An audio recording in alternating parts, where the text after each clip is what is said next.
जय श्रीमन्नारायण, जय श्रीमन्नारायण, जय श्रीमन्नारायण, जय श्रीमन्नारायण, जय श्रीमन्नारायण। लक्ष्मीनाथ समारंभा नाथ या मुनि मध्यमा अस्मदाचार्य पर्यंताम वंदे गुरु परंपरा, वंदे गुरु परंपरा।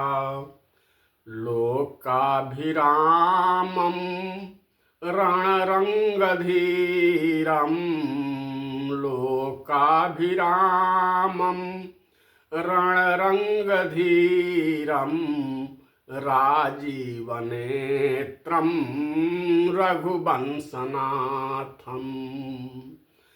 कारुण्यरूपं करुणाकरन्तं, कारुण्यरूपं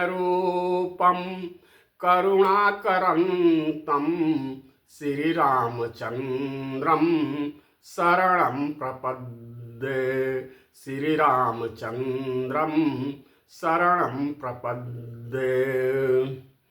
सीताराम भगवान की जय, राधे श्याम भगवान की जय, उमापति महादेव की जय, वीर बजरंग बली की जय, सब देवतन की जय, जब सब संतन की जय। जय जय सीताराम, जय जय राधे श्याम। आज सोमवार के शुभ प्रभात में हनुमंत कथा के पावन प्रसंग के अंतर्गत नारद मोह का पावन प्रसंग आया है। नारद जी को एक बार मोह हो गया, उसी पावन प्रसंग का निवेदन यहाँ किया जा रहा है। संतों द्वारा पढ़ाए गए पाठ को दोहराया जा रहा है, जो जितना इस दास के मस्तिष्क में अटा है उसी में से उसी का अंश का निवेदन किया जा रहा है। निवेदन के पूर्व आप सबों के हृदय में विराजमान भगवान श्री सीताराम के चरणों में निवेदन करते हुए कह रहा हूँ कि भगवान श्री सीताराम की प्रेरणा से इस चैनल को सब्सक्राइब कर लीजिए, लाइक कर दीजिए,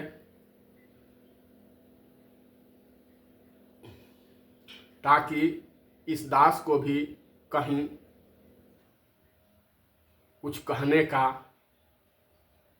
साहस हो सके। ऐसे तो सब भगवान श्री सीताराम की कृपा पर ही निर्भर है। तो पावन प्रसंग के अंतर्गत कथा आई है कि नारद जी को एक बार मोह हो गया, नारद जी को एक बार अभिमान हो गया। क्या कि मैंने काम को जीत लिया है। उसी पावन प्रसंग का निवेदन श्री रामचरित मानस की पंक्तियों को आधार लेकर किया जा रहा है। निवेदन के पूर्व एक भजन, सुबह की वेला में भजन की बड़ा महत्व है।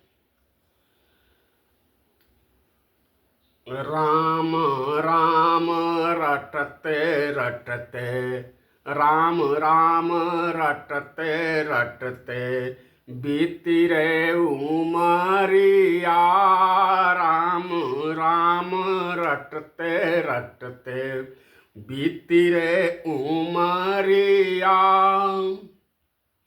रघुकुल नंदन कब आओगे, भिलनी के डगरिया, राम राम रटते रटते, बीती रे उमरिया, राम राम रटते रटते, बीती रे उमरिया।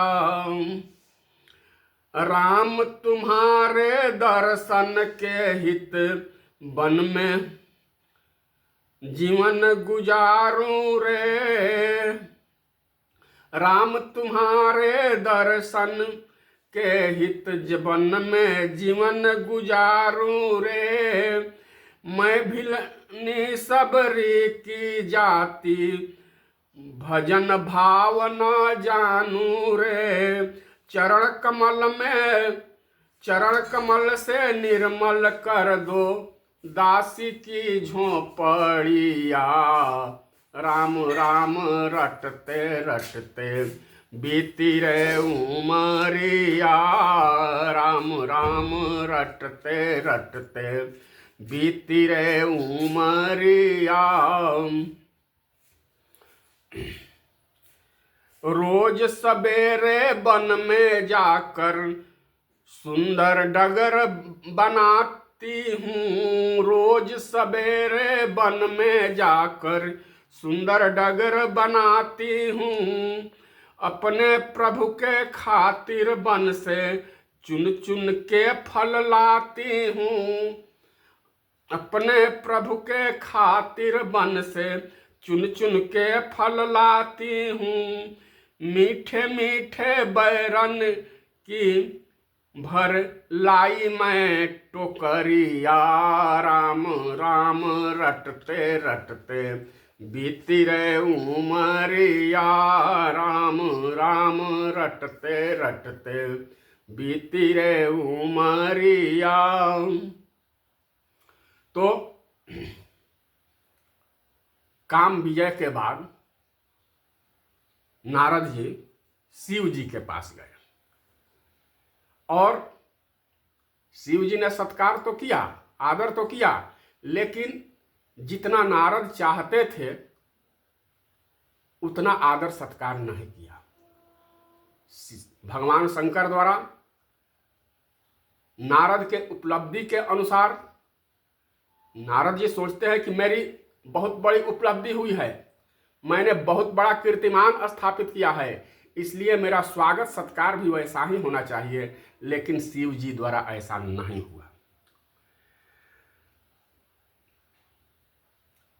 और शिव जी के पास जब गए तो यहां भी बिना किसी मंगलानुशासन के, बिना दंड प्रणाम किए सीधे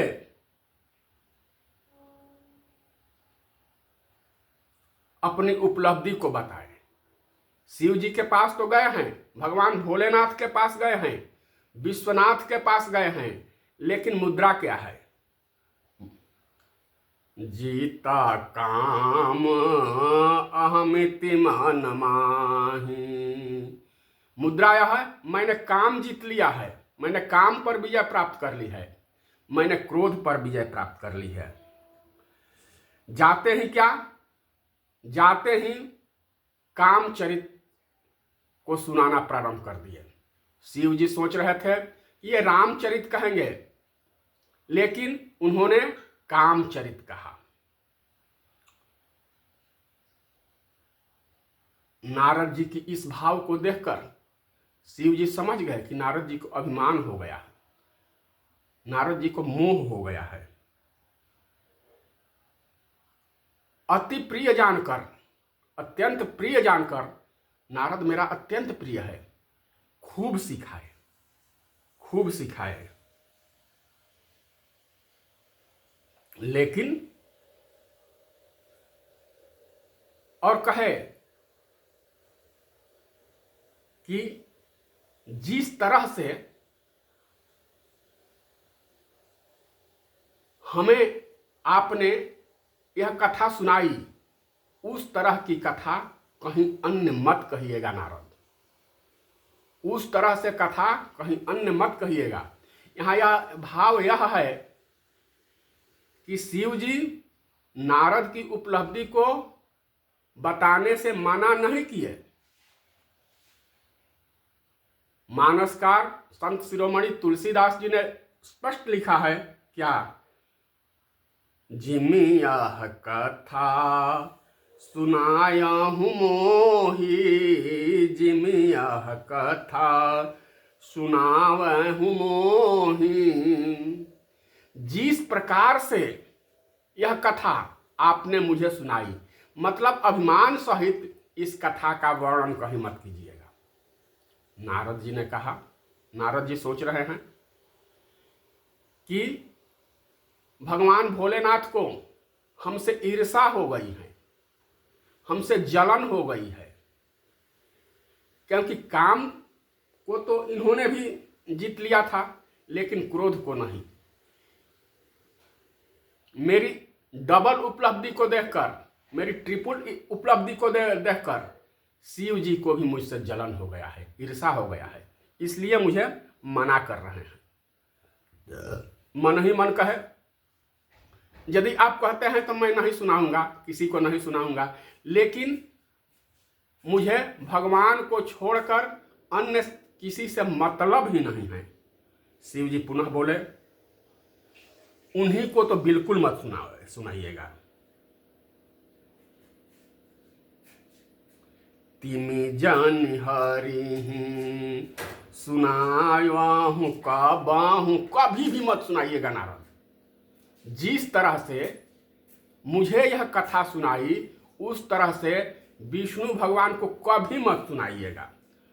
नारद जी कहे कि ठीक है, आप मना कर रहे हैं, आप कह रहे हैं तो नहीं सुनाऊंगा, लेकिन प्रसंग आ जाए तब, चर्चा के क्रम में, संवाद के क्रम में अगर प्रसंग आ जाए तब तो चले मुँह प्रसंग दुराए हूँ तब हूँ। यदि चर्चा के क्रम में प्रसंग आ जाए तो या तो मौन हो जाइएगा, नहीं तो प्रसंग को बदल लीजिएगा। लेकिन नारद जी को शिव जी ने अनेकों बार समझाया ही नहीं, विनय किया। बार बार बिनवाऊं मुनि तो ही, अनेकों बार विनय किए, प्रार्थना किए। अब यहाँ प्रश्न उठता है, प्रश्न आता है कि शिव जी तो बड़े हैं, तो नारद जी से विनय क्यों कर रहे हैं? तो कल्याण के लिए, जीवों के कल्याण के लिए अपने से छोटे से भी विनय करने में, प्रार्थना करने में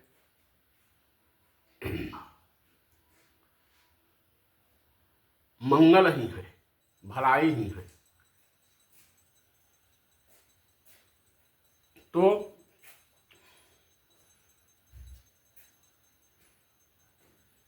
भगवान शंकर की बात नारद जी को अच्छी नहीं लगी, भगवान शंकर का उपदेश नारद जी को अच्छा नहीं लगा, भगवान शंकर का मंगलानुशासन नारद जी को अच्छा नहीं लगा। वे चले गए शिव जी के बाद, पहुंचने के बाद, शिव जी को बताने के बाद ब्रह्मा जी के पास चले गए, वहां भी अपनी उपलब्धि को बताए, वहां भी इन्हें माना किया गया। अब नारद जी सोच रहे हैं कि मैंने काम पर विजय प्राप्त कर ली है, मैं क्रोध पर विजय प्राप्त कर ली है, मुझ में और भगवान में अब अंतर ही क्या रह गया है। मैं अब भगवान के पास नहीं जाऊंगा, मैं अब विष्णु भगवान के पास नहीं जाऊंगा, वे चाहें तो मेरे पास आवे। इधर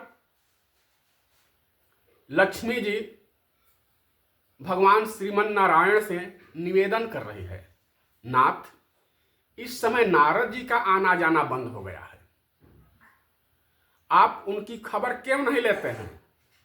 भगवान बोले, देवी इस समय नारद जी को एक बीमारी हो गई है, उनकी खबर मैं लूंगा, अच्छी तरह खबर लूंगा, समय आने पर उनकी मैं खबर लूंगा।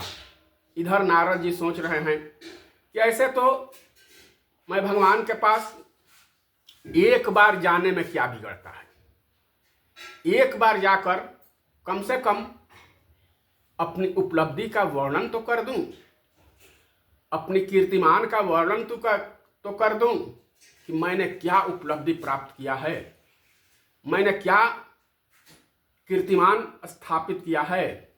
एक बार जाने में क्या बिगड़ता है, जाकर उनसे कम से कम बता तो दूं। लेकिन संतों द्वारा बताया गया है, कहा गया है कि बिगड़ता है तो एक बार में ही बिगड़ जाता है। तो एक बार कर तल बर बीना, गावत हरि गुण गान प्रवीणा। नारद जी सोच रहे हैं कि एक बार जाकर अपने कीर्तिमान का वर्णन कर दिया जाए। तो कैसे जा रहे हैं? मुद्रा का दर्शन कीजिए, मुद्रा को देखिए, भाव को देखिए।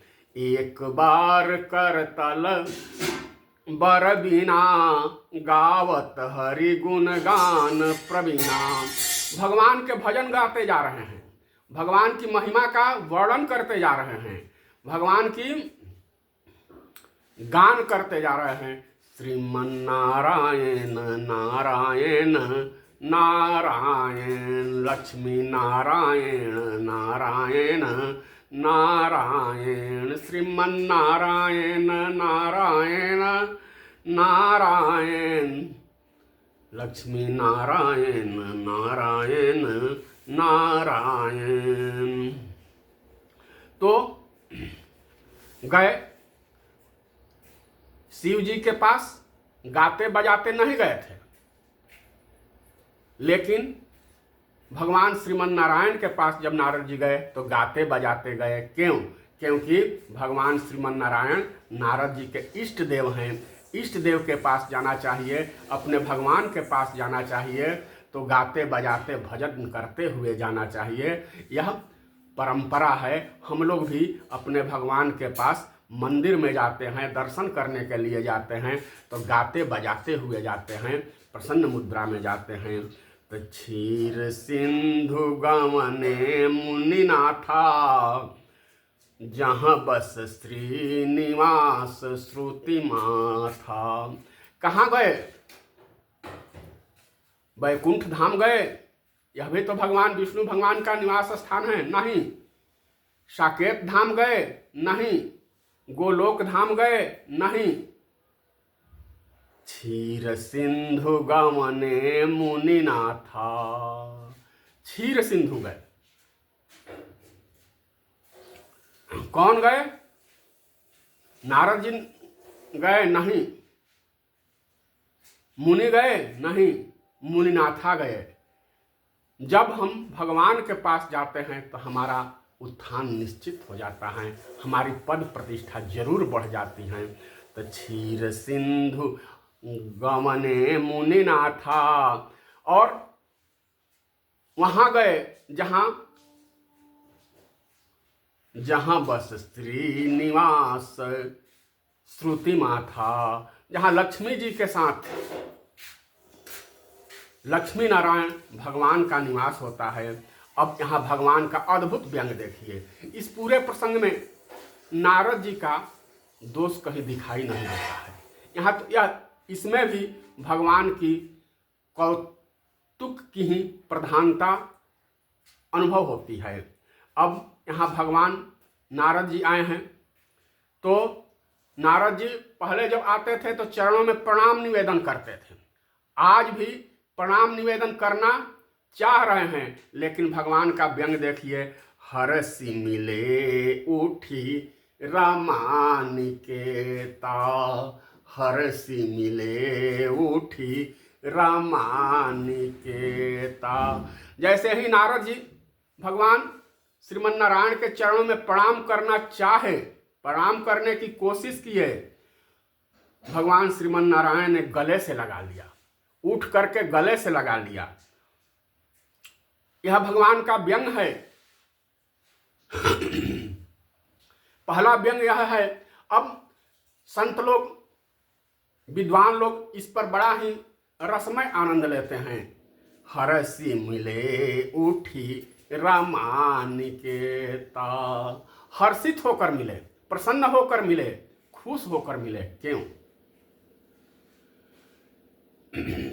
भगवान शिव के पास इस तरह की शब्द जब गए हैं नारद जी, तो इस तरह की शब्दावली का वर्णन नहीं है। लेकिन यहाँ हरसि मिले उठी रामानिकेता। क्यों? क्योंकि भगवान श्रीमन नारायण सोच रहे हैं, विचार कर रहे हैं कि नारद आया है, मेरा भक्त आया है।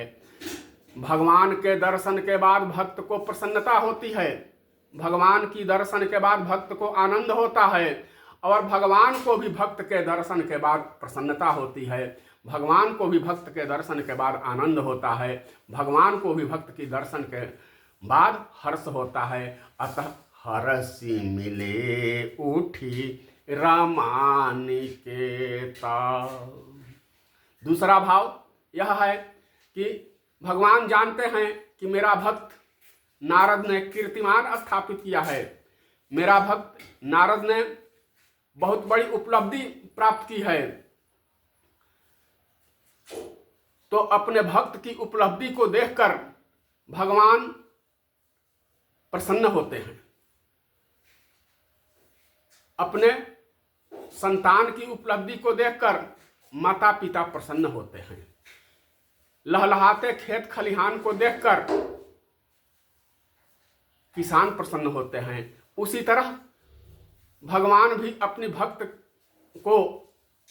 की उपलब्धि को देखकर प्रसन्न होते हैं। अतः हरसि मिले उठी रामानिकेता, हरसि मिले उठी रामानिकेता। यह प्रथम व्यंग के साथ साथ नारद जी आए हैं किस मुद्रा में? नारद जी आए हैं गाते बजाते आए हैं, भजन करते हुए आए हैं, इसलिए आनंद के साथ आए हैं। इसलिए हरसि मिले उठी रामानिकेता। नारद जी ने प्रणाम करना चाहा, चरणों में प्रणाम निवेदन करना चाहा, लेकिन वे गले से लगा लिए। यह भगवान का प्रथम व्यंग है। और नारद जी विचार कर रहे हैं क्या कि भगवान भी जान गए हैं, पहले चरणों में प्रणाम निवेदन करता था, अब भगवान प्रणाम निवेदन नहीं करने दे रहे हैं। इसका मतलब यह भी जान गए हैं कि नारद अब हमसे कम थोड़े रह गया है। गले तो समान पद वाले को लगाया जाता है, मैं अब भगवान के समान ही हो गया हूँ, इसलिए भगवान मुझे गले से लगा रहे हैं। इतना ही नहीं, जब नारद जी नीचे बैठने लगे, भगवान ने कहा नहीं नहीं नारद यहाँ नहीं, मेरे साथ बैठो। तो बैठे आसन ऋषि समेता। अब नारद जी को अंदर जो अभिमान था, जो नारद जी को यह लग रहा था कि मैं भगवान से अब कम थोड़े हूँ, उस विचार को और बल मिला। क्यों? बैठे आसन ऋषि समेता। अब तो भगवान खुद ही स्वयं ही मुझे अपने समकक्ष आसन पर बैठा रहे हैं। अतः भगवान को मालूम हो गया है कि मेरी उपलब्धि क्या है, मेरी कीर्तिमान क्या है। तीसरा व्यंग भगवान का यह है कि बहुत दिनन किन्ह मुनि दाया, बहुत दिनन किन्ह मुनि न दाया। हे मुनि, हे नारद, बड़े दिनों पर आपने दया किया। फिर नारद जी सोचने लगे। भगवान पहले ये सोच रहे हैं नारद जी कि नारद, पहले तो तुम दर्शन करने के लिए आते थे, आज तो दया करने के लिए आए हो, आज अपनी कीर्तिमान का वर्णन करने के लिए आए हो। तो बहुत दिनन किन्ह मुनि दाया। नारद जी को लगा कि हाँ, मैं भी अब भगवान पर दया करने योग्य हो गया हूं, मैं भी भगवान के समक्ष दयालु हो गया हूं। अब वही किया जो शंकर जी ने मना किया था। शंकर जी ने अभिमान पूर्वक कहने से मना किया था। तो जब भगवान ने व्यंग किया तब काम चरित नारद सब भाखे, काम चरित नारद सब भाखे, यद्यपि प्रथम बरजी शिवराख। संपूर्ण काम चरित्र का वर्णन, संपूर्ण काम कथा का वर्णन जो नारद जी के साथ हुआ था सब बता दिए। यद्यपि शिव जी ने पहले ही मना कर दिया था, लेकिन शिव जी के मना करने के बाद, शिव जी के उपदेश देने के बाद, शिव जी को सिखाने के बाद, शिव जी ने तो अनेक प्रकार से सिखाया था, नारद जी ने वही किया जो शिव जी के उपदेश को नहीं माने। क्यों? इसमें नारद जी का कहीं से दोष नहीं दिखाई दे रहा है। देखिए पंक्ति, अति प्रचंड रघुपति के माया। रघुपति की माया अति प्रचंड है। माया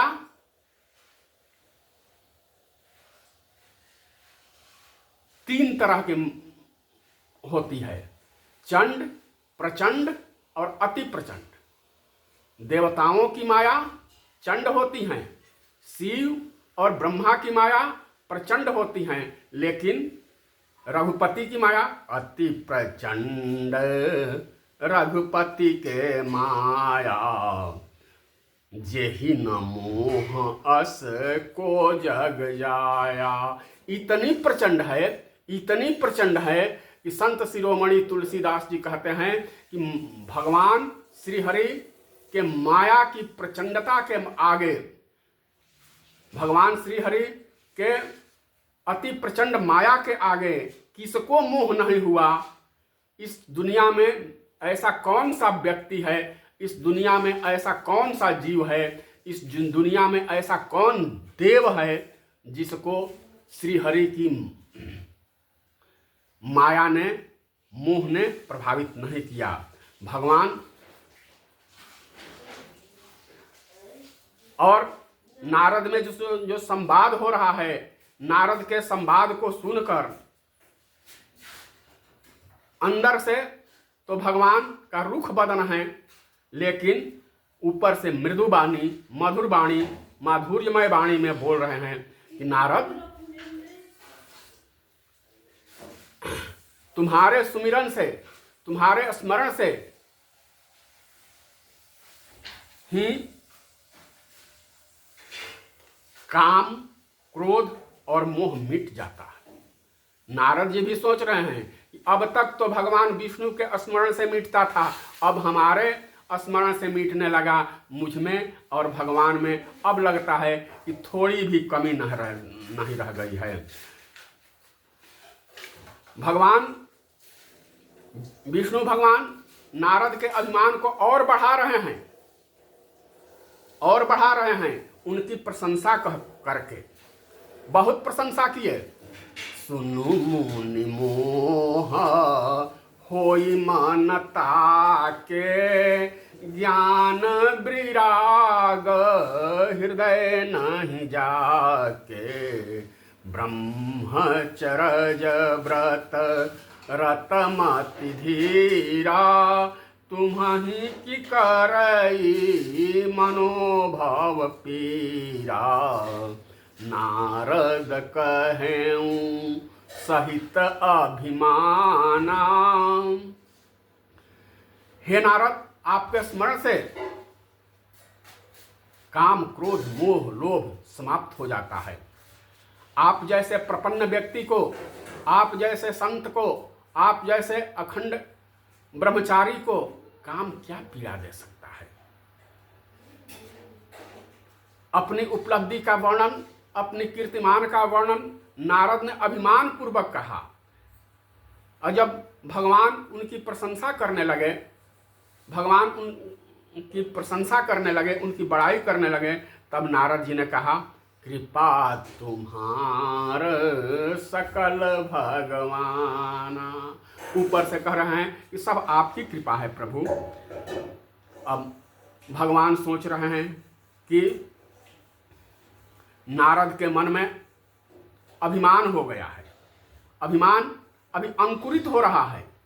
थोड़े दिनों के बाद इसका प्रचार प्रसार होगा, यह पल्लवित पुष्पित होकर के वृक्ष बन जाएगा। अभी अंकुरण की अवस्था में इसको चुटकी से मसल दिया जा सकता है, लेकिन जब पल्लवित पुष्पित होकर वृक्ष बन जाएगा तो उसे मसलने के लिए, उसे मिटाने के लिए तो आरा, छेनी, हथौड़ी की जरूरत पड़ेगी। तो क्यों ना इनके अंकुरित अभिमान को, नारद के मन में अंकुरित जो अभिमान हो गया है कि मैंने काम पर विजय प्राप्त कर लिया है, तो अंकुर के समय ही क्यों न इसे नष्ट कर दिया जाए। करुणा निधि मन दिख विचारी, उर अंकुरे गर्व तरुहारी। मोह रूपी, अभिमान रूपी वृक्ष का उदय, वृक्ष का अंकुर इनके हृदय में हो गया है। इनको बहुत जल्द उखाड़ कर फेंक दिया जाए, नहीं तो पल्लवित पुष्पित हो करके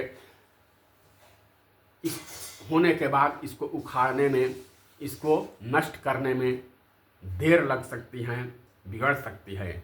भगवान का यह प्रतिज्ञा है, भगवान का यह संकल्प है कि वे अभिमान किसी का रहने नहीं देते।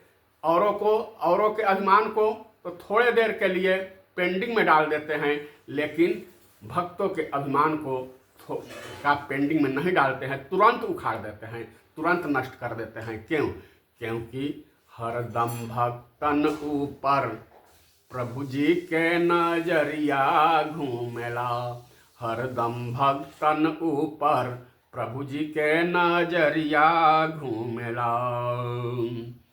तो क्या होगा, इनको जल्दी अंकुरित की अवस्था में ही उखाड़ देने से क्या होगा। पन हमार, क्यों उखाड़ना चाहते हैं? पन हमार से वक हितकारी, पन हमार से वक हितकारी। अंकुरित अवस्था में ही इनके अभिमान को मिटाना मेरा संकल्प है। तब यहाँ से नारद ने भगवान विष्णु के पास से प्रस्थान किए, और नारद के प्रस्थान के पूर्व ही भगवान ने अपनी माया को आदेशित किया, माया को बुलाया। श्रीपति मुनि जमा यास, तब प्रेरित किए अपने माया को। सुनहु कठिन कर नीते ही कीन केरी।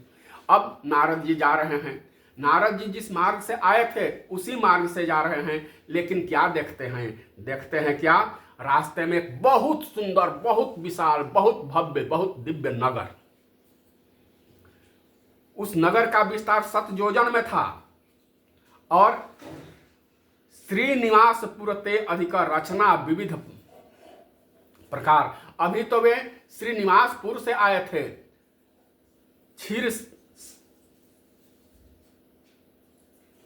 श्रीनिवासपुर से अभी आए थे, श्रीनिवास जी से मिलकर आए हैं। लेकिन इस आते वक्त ऐसे दिव्य नगर, ऐसे भव्य नगर को देखते हैं जिसका दिव्यता, जिसकी दिव्यता, जिसकी भव्यता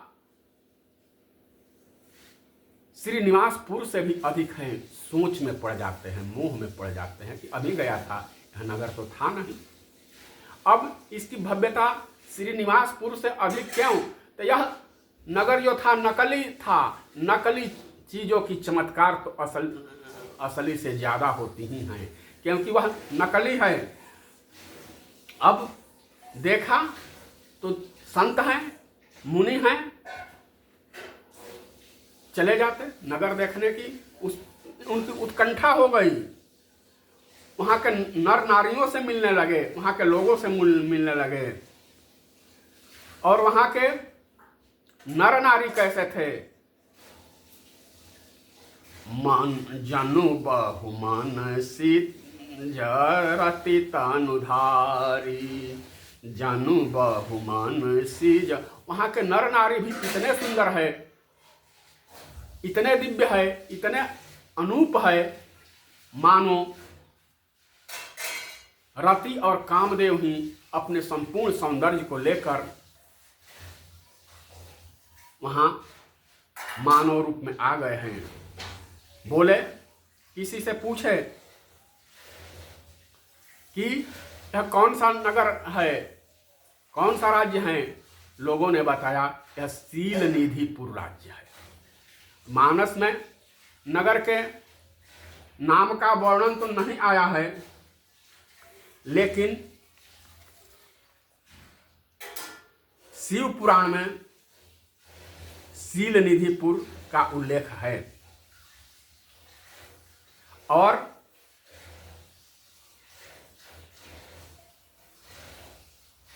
सत सुरेश सम विभव विलासा, सत सुरेश सम विभव विलासा, रूप तेज बल नीति निवासा। विश्व नारद जी देख रहे हैं और यहाँ के राजा सीलनिधि हैं। नारद जी ने अब ऐसा बताया गया है, पूछे कि यह यहाँ इतना भीड़ भाड़ क्यों है। हय गय सेन समाजा, अगणित हय गय सेन समाजा। यहाँ इतने भीड़ होने का क्या कारण है, क्यों इतनी भीड़ है? नगर की तो भव्यता है, सुंदर है, इतना भीड़ क्यों है? लोगों ने बताया यहाँ की राजा हैं सीलनिधि, उनकी इकलौती बेटी है जिसका नाम विश्वमोहिनी है, उन्हीं का स्वयंवर हो रहा है। स्वयंवर हो रहा है तो यह जानकर मुनि को तो चले जाना चाहिए। स्वयंवर में तो श्रृंगारित गान बजान ही होता है, विवाह में श्रृंगार की प्रधानता होती है, वहाँ जाने की क्या आवश्यकता। चले जाते, लेकिन फिर वहीं सोचते हैं कि एक बार जाने में क्या बिगड़ता है, चले नगर को तो देख आवें। मानस में उस सीलनिधि की पुत्री का नाम विश्वमोहिनी है, लेकिन शिव पुराण में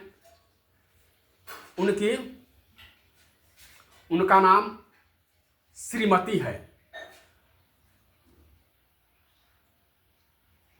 अथ राजा स्वतनया नामतः श्रीमती बराम, रूप लावण्य में अपूर्व है वह, उसका स्वयंवर हो रहा है। श्री विमोह जिसु रूप निहारी, विश्वमोहिनी तासु कुमारी, श्री विमोह जिसु रूप निहारी। श्री को भी विमोहित करने वाली उसका रूप लावण्य है, उसका सौंदर्य है। तो सोई हरि माया सब गुण खानी, सोई हरि माया सब गुण खानी, शोभाता सुखी जाई बखानी, करई स्वयंवर सो नृप बाला, आए तहाँ अगणित महिपाला। राजा सीलनिधि उसी कन्या का स्वयंवर कर रहे हैं और उस स्वयंवर में भाग लेने के लिए अगणित अनगिनत असंख्य राजा लोग आए हुए हैं। अब